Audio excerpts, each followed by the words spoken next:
Police ભરૂચના SP શ્રીને પણ કહેવા માંગીએ છીએ, અમે 35 જેટલા વિડીયો જાહેર કર્યા છે જેનાથી એમની ઊંઘ હરામ થઈ ગઈ છે. એના કારણે જ અમારો અવાજ દબાવવા માટે એ આ ખોટી ફરિયાદો કરે છે. ત્યારે એમની આવી ખોટી ફરિયાદોથી અમે ડરવાના નથી. ભરૂચ પોલીસ વિભાગ અને એસપીમાં પાણી હોય તો અમે 35 વિડીયો તમને આપેલા છે, જાહેર કર્યા છે. એ કયા અધિકારીઓ કોના માટે દારૂના ઠેકાઓ પર ઉઘરાણું કરે છે એના પર તપાસ કરે અને એમની સામે કાયદેસરની કાર્યવાહી કરે.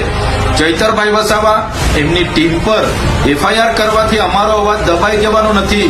ભરૂચની જનતાનો આ અવાજ છે, સંવિધાનનો અવાજ છે, ભરૂચના કામદારો બેરોજગારોનો આ અવાજ છે.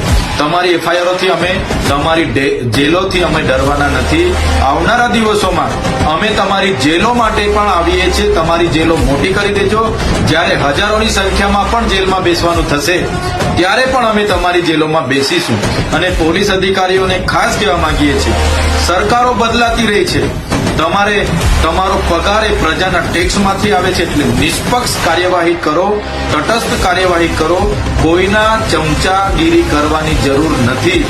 જ્યારે પણ આવી ઘટનાઓ બહાર આવે છે તો સામાન્ય લોકોનું તો શું, ધારાસભ્ય પર ખોટી ફરિયાદો થાય છે તો પોલીસ વિભાગ પરથી સામાન્ય જનતાનો વિશ્વાસ ઉઠી જાય છે.